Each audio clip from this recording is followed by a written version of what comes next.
Hey guys, welcome back. We got a lot of requests for this song specifically. This is Burden, or it's by Burden. The song is "Riot for Me" featuring Mesus.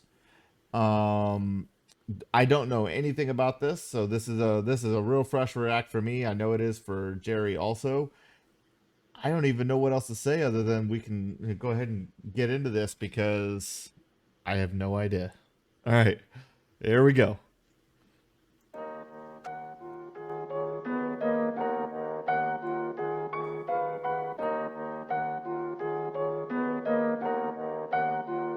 What if I was on my knees and executed by police? What if I was being choked and they knew that I couldn't breathe? If I was in the cop car, was killed in the back seat with hands cuffed and locked behind me, y'all ain't losing any sleep. Ain't nobody bout to ride for me, and that's a fact. Ain't no protest with signs for me, cause I ain't black. Ain't no hashtags online for me, or fighting back. Ain't nobody bout to ride for me, bet y'all don't ride for me. Ain't it demonic how the news make a piece of shit look iconic? How ironic, if the ratings go up, so does the profits. You can change the station, but they're reading from the same script. White man gunned down by police, ain't nobody play that clip.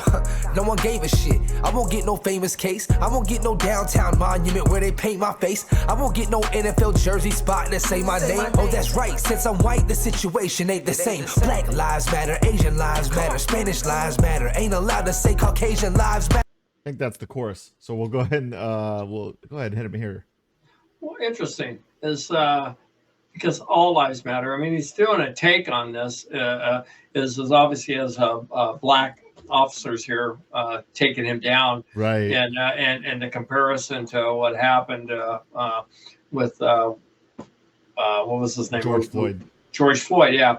When they put the knee on his head, which was an atrocious freaking crime. Right. And the way what they did to him, George Floyd wasn't a good guy, No.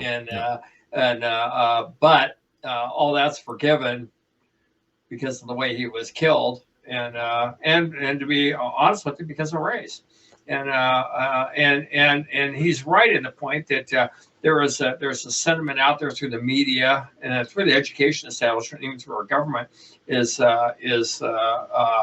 be careful.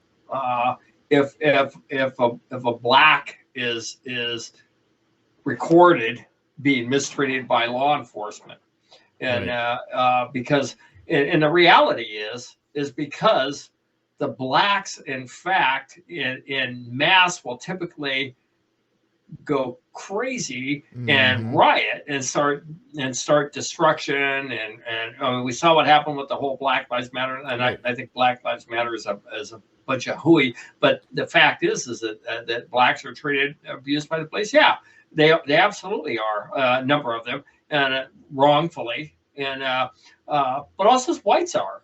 Yeah, And I wanted to make a and point of that because I do follow a lot of the auditing channels and I follow the police accountability channels. And this is when you want to talk about systemic issue, and I know exactly what he's saying. He is saying if you really cared that much about police brutality, you would speak up about it regardless of the situation. race. But That's you're right. only doing it with respect to race, which means that you actually want. You don't care about police brutality as long as it's not your race.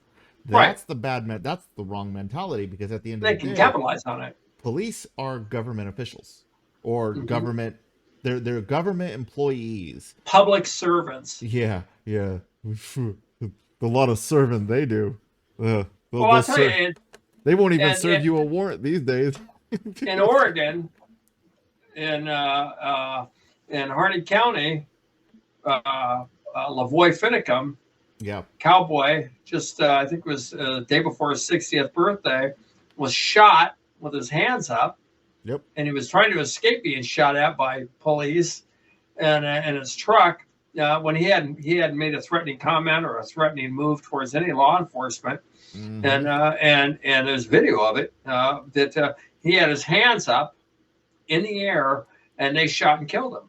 Yep. And a white guy, and if and you don't hear that on the ABC, CBS, NBC. No. And if and this is for the black population, but the white population has to wake up too. This isn't Sure. towards them. The white population needs to realize that the police are not your friends. They're not.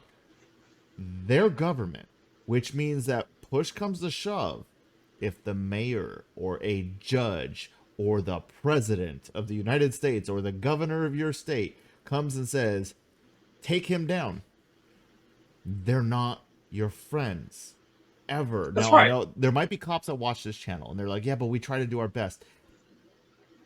And that's What's great. that mean? What does that mean? Because at the end of the day, yes, it's a job that somebody has to do, but is there enough integrity in any one police department in the entire country? Take them all. Is there enough integrity within an entire police department to say no? You know, Don't think so. interesting. I've talked to a lot of law enforcement, and when push comes to shove, in most cases, is their job security It's more over important. outweighs, Yes, your 100%. rights. And 100%. well, not 100, because I know of one officer Well, 100% out in I agree. Nevada. Yeah. Oh, and one in Nevada who lost his job for sticking up for me. Yeah. Well, And the thing is and he that's the problem, right? There's the systemic problem. That's the problem. One cop, one actual good cop, he gets fired. So right. that way they can keep the corruption scheme going. That's It- right. They use cops- fear tactics even on their Cops own. know almost nothing about the Constitution, yet they swear an oath to defend it. How do you defend something that you know nothing about? That's But what I would like to that's know. right. That's right. When I ran for county sheriff up here in New Hampshire, 2015, I came in second. It was a two-man race, but I was a close second. And so I met with the sheriff afterwards, and the whole reason I ran as a constitutional sheriff is to bring awareness to the authority and the responsibility that the sheriff has. Because they're the only elected law enforcement official in the government, the only elected one. Right. And they have immense power. They can keep the federal government out of their counties. The federal government has to ask them. Of course, the federal government offers them money and buys in for like storing prisoners or transporting federal prisoners. So then the sheriff's departments just cave into whatever the FBI or whatever the federal government wants. They don't do their job. But when the sheriff, actually, who was the sheriff and actually won the election, we had a debate, a really friendly debate. I mean, it wasn't divisive at all, because I'd rather have the discussion and on the points. And my concern is the Constitution, is that the deputies and the sheriffs aren't educated enough in the Constitution to know what it is they're taking an oath to, and to be able to protect the rights of the citizens, because that's what their job is to protect the citizens' right. And that's if the guy's robbing a store, well, obviously you're going to protect the citizen's right who's getting robbed. You're going to try to stop him. If the guy shoots at you or whatever, you're going to shoot him. But also that even if when you're in a dispute or whatever that situation is you've got to know where the constitutional rights are, what they are. And so he asked me, actually after the election, if I would meet with him for lunch and go over the specifics of what needed to be taught first to him. I said the Bill of Rights.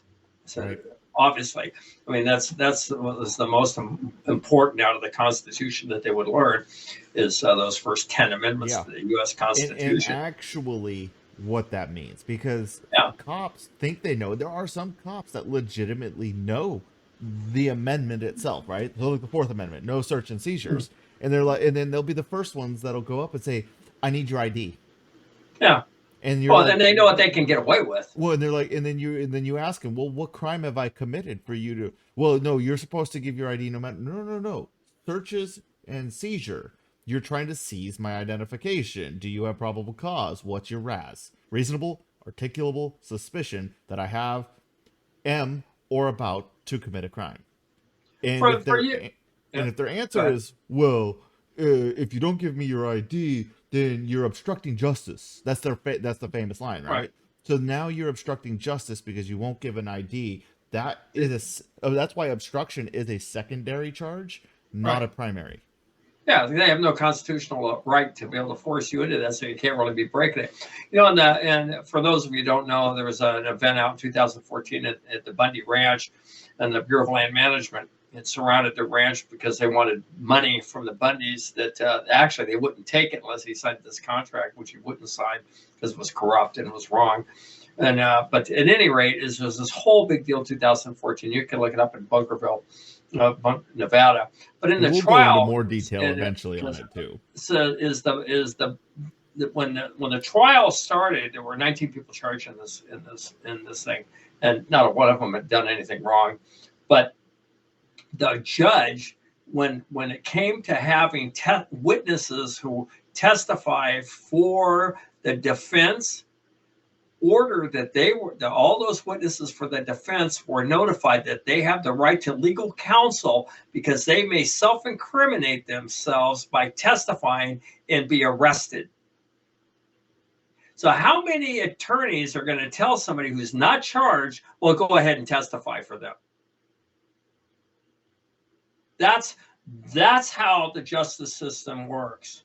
And that is not a justice system. Right. That is corrupt. And it happens. I mean, he's pointing out there's, but the important thing to take out of this video is what's happening is they keep us divided: black, white, Spanish, Mexican, whatever, Asian. But they're on all of us. Mm-hmm. And if they keep us divided, then we don't combine as American citizens as what we are supposed to be. To really get the freedom. Right, because they keep us divided all the time. Yep. And that divisive crap that they do is it allows them to be able to control the groups because now they're smaller. Right. Now, because now there'd be people out who would watch this video and go, "Oh, look, that guy's a racist," you know, blah blah blah. Well, no, he's not. He's just making the point that we're all of us are subjected to abuse of power by law enforcement, by our government. Yep. Basically, by our government. Call it what it is. And government. We don't condone it for it happening to blacks any more than we do for whites or we do for Asians or Hispanics. For the law enforcement is supposed to be the upper hand in this. They're supposed to be the stellar group, the ones who have the honor and the integrity, to be trusted to operate within the bounds of the law. But if they're lawless, this is what you get. And the media aids that by only playing one side of the argument. And because there are bad black guys, there are great black guys. There are bad Hispanics, there are great Hispanics. There are bad white guys, there are great white guys. It doesn't matter your skin color, which is exactly what Martin Luther King was saying, that man's not to be judged by the color of his skin. It's by who you are. Yeah. And who killed him? I think our government personally. Yeah. But there you have it. So, I mean, sometimes, you know, this is about as radical as it gets for most of the white guys doing anything. All right, here we go. The same. Black lives matter, Asian lives matter, Spanish lives matter. Ain't allowed to say Caucasian lives matter. Why? That don't fit the narrative. That will mean equality. Truth in the mainstream media, that's mythology. They've been using my people, your people, good people, poor people. Either we wake up or they gon' keep on using more people. I tried to warn people, supply them the truth. If the victim was me, y'all wouldn't ride. What if I was on my knees and executed by police? What if I was being choked and they knew that I couldn't breathe? If I was in the cop car, was killed in the back seat with hands cuffed and locked behind me, y'all ain't losing any sleep. Ain't nobody about to ride for me, and that's a fact. Ain't no protest with signs for me, cause I ain't black. Ain't no hashtags online for me, or fighting back. Ain't nobody about to ride for me, bet y'all don't ride for me. This is so exhausting, way the news talking. It's like black folks only ones dead in coffins. Black on black ain't a tragedy, huh? Guess news cameras ran out of batteries, huh? Live by the gun, die by the gun. When it happens in the hood, y'all ain't saying none. But soon as that trigger finger white, y'all be tearing shit up on the same night. Say I ain't right. Say I ain't white, let's say that I'm black. Get pulled over, try to run away and scrap. Reaching for the strap, but he get it first. So I slug him in the face at the same time that it bursts. Now I'm just another reason to ride, a name on a shirt. When the truth is I just got what I deserve. When you playing dumb games and you win a dumb prize. Less it's whites killing blacks, they don't give a fuck who dies. When you gonna realize they just trying to divide us. Cause red, white, and blue, it's the colors that unite us. I'm getting sick and tired truth is if I was dead, then y'all be dead silent. What if I was on my knees and executed by police? What if I was being choked and they knew that I couldn't breathe? If I was in the cop car, was killed in the back seat with hands cuffed and locked behind me, y'all ain't losing any sleep. Ain't nobody about to ride for me, and that's a fact. Ain't no protest with signs for me, cause I ain't black. Ain't no hashtags online for me or fighting back. Ain't nobody about to ride for me, bet y'all don't ride for me.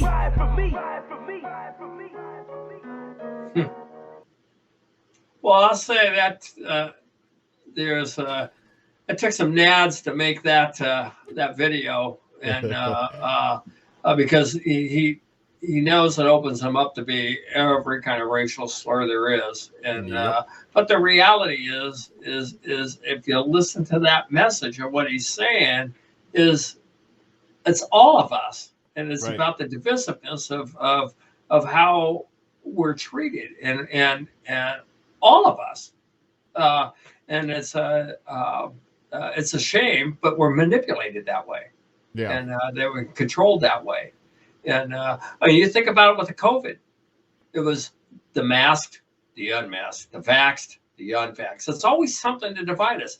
Obama was the rich and the poor, and he's doing class warfare. It's all some type of class warfare. You know what's funny is everything is binary except gender. What the fuck?